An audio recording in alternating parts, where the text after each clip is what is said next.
आप देख रहे हैं दुनिया भर की खबरें और ये रही आज की सुर्खियां। इजराइल ने गजा पर लगाई पाबंदी तो इजिप्ट ने की मजम्मत, कहा भूख को हथियार के तौर पर इस्तेमाल करना चाहती है ज़ायनी हुकूमत। गजा पर जंग का साया गहराया, मिस्र ने पेश किया शानदार शॉर्टकट, क्या राजी होंगे इजराइल और हमास। ईरानी पार्लियामेंट ने की इकोनॉमी मिनिस्टर की छुट्टी, प्रेसिडेंट पेजेश्कियान को लगा बड़ा झटका। और यूक्रेनी सदर जेलेंस्की की व्हाइट हाउस में हुई बेइज्जती से तमतमाए जर्मन प्रेसिडेंट, ट्रंप को पढ़ाया डिप्लोमेसी का सबक। आजाद बोल इंडिया में आप सभी का खैर मकदम है। मैं हूं आदिल खान आजाद। आज है 2 मार्च 2025। आप देख रहे हैं स्पेशल प्राइम टाइम शो दुनिया भर की खबरें। चलिए शुरू करते हैं दुनिया भर की खबरों का ये सफर तफसील से। गजा को संवारने के बयान देने वाला अमेरिका लगातार इसराइल को बर्बादी फैलाने वाले हथियार दे रहा है। आप कहेंगे ये खबर तो हेडलाइन में नहीं थी, सब कुछ हेडलाइन में नहीं होगा। US secretary of state Marco Rubio ने इसराइल को मिलिट्री मदद देने के लिए $4 बिलियन की असिस्टेंस तेजी से देने का फैसला लिया है। $4 बिलियन की मिलिट्री असिस्टेंस है ये। इस मदद में हथियार ही शामिल होंगे। क्या इतने डॉलर की रोटियां और दवाइयां गजा भेज सकती थी अमेरिकी हुकूमत? ट्रंप एडमिनिस्ट्रेशन ने इसी साल जनवरी 20 को अमेरिका की हुकूमत संभाली थी और तब से लेकर 20 जनवरी से लेकर आज की तारीख 2 मार्च तक इसराइल को अमेरिका से $12 बिलियन की मिलिट्री असिस्टेंस अप्रूव की जा चुकी है। $12 बिलियन की। रूबियो ने कहा कि अमेरिका अपनी पुरानी कमिटमेंट को पूरा करने के लिए हर जरूरी स्टेप उठाएगा, जिसमें अपने दोस्त इसराइल की सिक्योरिटी को होने वाले किसी भी खतरे का मुकाबला भी शामिल है। रूबियो ने इमरजेंसी अथॉरिटी का इस्तेमाल करके मिलिट्री असिस्टेंस को तेजी से इसराइल तक पहुंचाने का फैसला किया है। मतलब कहते ना, इमरजेंसी मोड में पहुंचाना है मेरे दोस्त को, वरना खत्म हो जाएगा। क्या आफत आ रही है? हमास हमला कर नहीं रहा, सीरिया में खुद जा रहे हैं लड़ने, क्या मसला है? हमास के साथ गजा में सीजफायर तोड़ने की कगार पर पहुंच चुका है इसराइल। इससे पहले जुमे के दिन अमेरिका ने इसराइल को $3 बिलियन के बम, डेमोलिशन किट्स यानी कि भारी भारी बुलडोजर और दूसरे हथियार बेचने का फैसला किया था। और अब ये सर बढ़ते आगे। इजिप्ट ने, मिस्र ने इसराइल को एड रोकने पर शिकायत की और उस पर भूख को हथियार बनाने का इल्जाम लगाया। एड किसकी रोकी गई? तमाम सरहदें किसकी बंद की गई? गजा की। इजिप्ट ने इसराइल के गजा की क्रॉसिंग्स बंद करने और एड सप्लाईज को रोकने के फैसले की शिद्दत से मजम्मत की है। इजिप्ट का फातिह अल-सीसी की हुकूमत का यह कहना है कि इसराइल भूख को एक हथियार के तौर पर इस्तेमाल कर रहा है गजा में। इसराइल का जवाब क्या आया वो भी सुन लीजिए। इसराइल के फॉरेन मिनिस्टर गिदियोन सार ने इस दावे को झूठ बताया और कहा कि गजा के लोग भूख से नहीं मर रहे।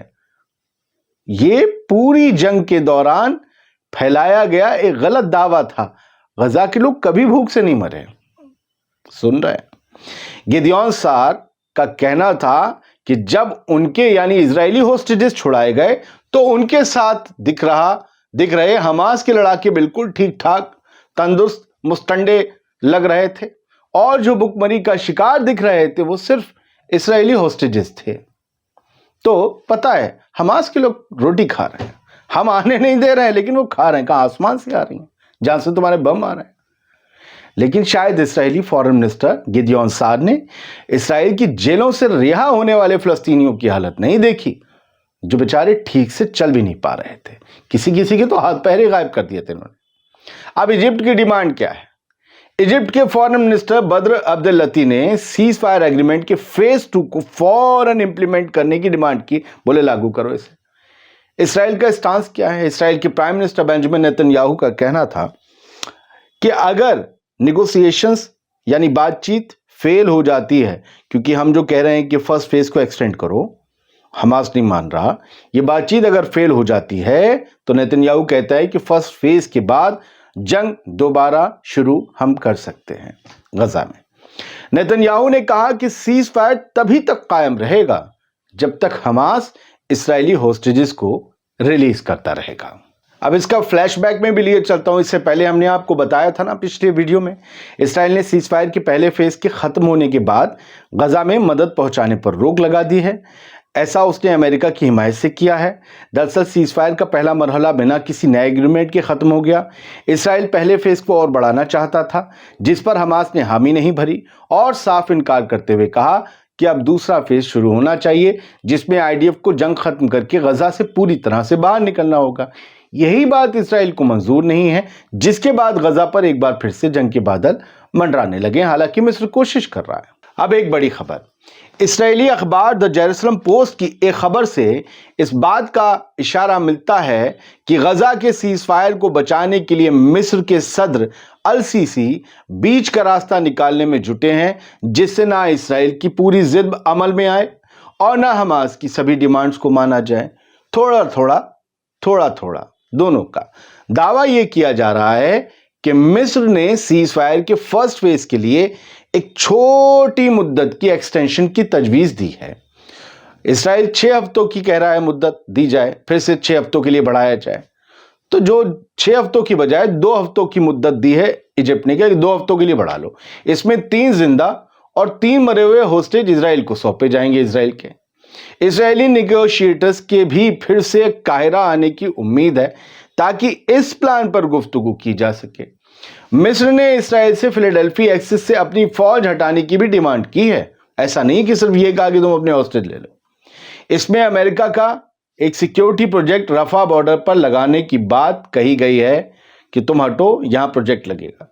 रिपोर्ट्स के मुताबिक इसराइली हुकूमत आने वाले दिनों में अपने मिलिट्री ऑपरेशंस को रोक सकती है, जो कि अच्छी बात होगी। अब बात ईरान की पार्लियामेंट ने इकोनॉमी मिनिस्टर की छुट्टी कर दी, अपने इकोनॉमी मिनिस्टर की। ईरानी प्रेसिडेंट मसूद पेजेश्कियान के लिए एक बड़ा नुकसान है। इम्पीचमेंट, या जिसे आप हिंदी में महाभियोग जानते होंगे, महाभियोग लिखते हैं, उसका एक मोशन पास हुआ ईरानी पार्लियामेंट में। ईरान की पार्लियामेंट ने इकोनॉमी मिनिस्टर अब्दुल नासिर हेमती को इम्पीच कर दिया। यह डिसीजन काफी डिस्कशंस के बाद आया और इस पर संडे को वोटिंग हुई। ईरान की पार्लियामेंट के 273 में से 182 लॉ मेकर्स ने, यानी आप यूं मान लीजिए सांसदों ने, इकोनॉमी मिनिस्टर के खिलाफ वोट दिया, जबकि 89 ने उनके हक में वोट दिया।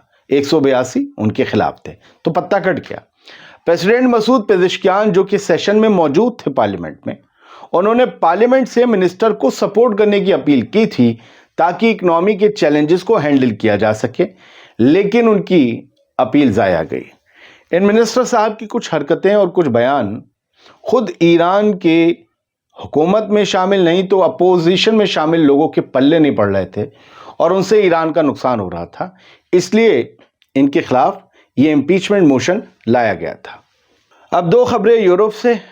नाटो के सेक्रेटरी जनरल मार्क रूटे ने संडे को ऑप्टिमिज्म जाहिर करते हुए कहा कि वो लंदन में होने वाली एक अहम डिफेंस और सिक्योरिटी मीटिंग से कुछ घंटे पहले अपने मुद्दे डिस्कस करेंगे। उन्होंने 3 अहम प्रायोरिटीज को हाईलाइट किया जो गुफ्तगू की रहनुमाई करेंगी। यह मीटिंग, जो कि ब्रिटेन के प्राइम मिनिस्टर कीयर स्टारमर ने बुलाई है, रशिया यूक्रेन जंग और यूरोप की सिक्योरिटी से मुतालिक नए डेवलपमेंट्स पर फोकस्ड होगी। ये जो मीटिंग्स यूरोप में हो रही हैं और अचानक से यूरोप के लीडर जो एक्टिव हो गए हैं, ये सब कुछ यूक्रेन के जब प्रेसिडेंट व्हाइट हाउस में बेइज्जत हो रहे थे ना ज़ेलेंस्की, उसके बाद से सब हो रहा है। सबको समझ में आ गया है कि पुतिन से दोस्ती निभाने के लिए ट्रंप यूरोप को ताक पर रखने जा रहे हैं।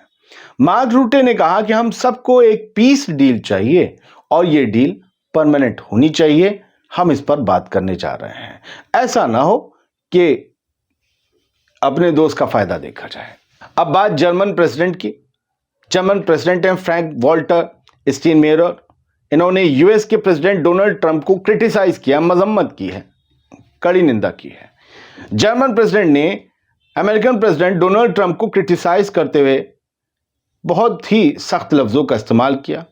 यूक्रेनियन प्रेसिडेंट वोलोदिमीर ज़ेलेंस्की के साथ जो एक बहुत ही गर्मा गर्म मीटिंग हुई थी डोनाल्ड ट्रंप की, उसके बाद यह बयान आया है। जर्मन प्रेसिडेंट स्टीनमेयर ने कहा कि ट्रंप और ज़ेलेंस्की के बीच की डिस्कशंस ने उन्हें शॉक किया, मुझे धक्का दिया, मुझे हिलाकर रख दिया। उन्होंने कहा कि मुझे कभी यकीन नहीं होता कि एक दिन हमें यूक्रेन को यूनाइटेड स्टेट्स से बचाना पड़ेगा। अब यह नौबत आ गई। स्टीनमेयर ने कहा, ने ट्रंप की डिप्लोमेसी को भी उन्होंने स्टेनमेयर ने क्रिटिसाइज किया और कहा कि जब इंटरलोक्यूटर्स यानी कि बातचीत में शामिल लोगों को पूरी दुनिया के सामने बेइज्जत किया जाता है तब डिप्लोमेसी फेल हो जाती है। यानी एक तरह से जर्मन प्रेसिडेंट ने डोनाल्ड ट्रंप से कहा कि एक सुपर पावर होने से कुछ नहीं होता लाला, तुम्हें डिप्लोमेसी भी आनी चाहिए, इसे सीख लो। अब एक दो खबर यहां से, अशरक अल अवसत के एक सीनियर एडिटर के साथ लेबनान के प्रेसिडेंट ऑन जो हैं जोसेफ ऑन, उन्होंने एक इंटरव्यू दिया। प्रेसिडेंट ऑन से इस बारे में जब पूछा गया कि जंग के मुहाने पर आप खड़े हुए हैं तो उन्होंने कहा हम जंग से थक चुके हैं, हम कोई और जंग नहीं चाहते और decision of war and peace lies solely with the state. हुकूमत ही फैसला करेगी कि जंग में जाना है या अमन कायम रखना है, कोई और फैसला नहीं कर सकता। ये एक सीधा सीधा हिजबुल्लाह को इशारा था, नईम कासिम को इशारा था कि बस तुम अपनी मर्जी से बहुत लड़ लिए, अब कोई जंग होगी लेबनान की जमीन पर और तो हम फैसला करेंगे वो जंग होगी या नहीं होगी, क्योंकि तुम तो शुरू कर देते हो। झेलना हमें बेरूत तक पड़ता है, अब हमें रिकंस्ट्रक्शन करना है लेबनान के हिस्सों का, तुम कहां हो ये उजड़वा। ये इस तरीके से ये असल में पीछे पड़ गए हैं हिजबुल्लाह के, और इसराइल इन्हीं के जरिए, अमेरिका इन्हीं के जरिए ये कह रहा है कि हिजबुल्लाह के हथियार डलवा दीजिए।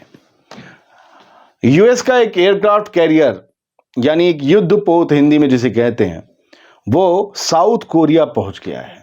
इस पर कई फाइटर प्लेन सवार हैं और ये कब हो रहा है, जब अभी नॉर्थ कोरिया ने कुछ मिसाइल्स फायर किए हैं और ये मिसाइल्स बड़ी खतरनाक हैं। उनका टेस्ट किया है नॉर्थ कोरिया ने, हमने आपको खबर 2 रोज पहले दिखाई थी। इसके बाद ये अमेरिका का यूएस नेवी का यूएसएस कार्ल विंसन जो एयरक्राफ्ट कैरियर है और एक स्ट्राइक ग्रुप भी जिसमें वॉरशिप शामिल हैं, ये सब साउथ कोरिया पहुंच गए हैं। यानी नॉर्थ कोरिया को की नकेल कसने के लिए, उस पर प्रेशर मेंटेन करने के लिए अमेरिका ने अपना फौजी जमावड़ा समंदर में उतार दिया है नॉर्थ कोरिया के आसपास। बहुत बहुत शुक्रिया, आपने आखिर तक देखा होगा। अब हम छोटे छोटे एपिसोड बना रहे हैं, 10 से 13 मिनट, बस इतना, क्योंकि हम देख रहे हैं, क्योंकि हमें तो पल पल पता चलता है। अब लोग ज़्यादा नहीं देख पा रहे क्योंकि रमज़ान शरीफ है, तिलावत करनी है, थके हुए होते हैं। हो सकता है हम वीडियोस भी कम कर दें, क्योंकि व्यूज़ नहीं आए तो हमें भी फिर मेहनत कम करनी चाहिए। व्यूज़ लगभग आधे ही हो रहे हैं, तो जाहिर सी बात है मेहनत कम हो जाएगी। हर तरीके के चीज़ें होती हैं, रहमतों का महीना है और तरह की रहमतें आएंगी। यहाँ के घाटे होते हैं, उन्हें दीजिए। हाँ, मैं आप लोगों से आज अपील करना चाहता हूँ, अगर आपने आज तक मेरा चैनल सब्सक्राइब ना किया है तो कर लीजिए। मेरे चैनल पर जितने सब्सक्राइबर्स बढ़ते हैं उससे कुछ ही कम बस रोज़ घट जाते हैं। मैं इसे समझ नहीं पा रहा हूँ, बड़ा मासूम हूँ इस मामले में। ये पिछले 3 महीने से हो रहा है। मैंने पता लगाया, यूट्यूब से बोले नहीं ये नॉर्मल है, तो मैंने कहा कि 3 से 4 लाख वाले चैनल पर ऐसे कैसे नॉर्मल हो सकता है कि 2 लाख सब्सक्राइबर 2.25 लाख कम हो जाए। तो बोले होता है। मैंने कहा 2 चैनल का जिम्मा मेरे पास था दूसरे लोगों का, लेकिन वहाँ कभी नहीं हुआ, हो जाता है। तो क्या हो रहा है मुझे या यूट्यूब को भी नहीं पता है, कौन लोग हैं क्यों अनसब्सक्राइब कर रहे हैं। मेरी घटिया खबरें देख लिया करें। आप लोगों से कह रहा हूँ सब्सक्राइब कर लीजिए, जिन्होंने नहीं किया शेयर भी कर दीजिए अगर दिल करे। Thank you very much. सलामत रहिए, खुश रहिए।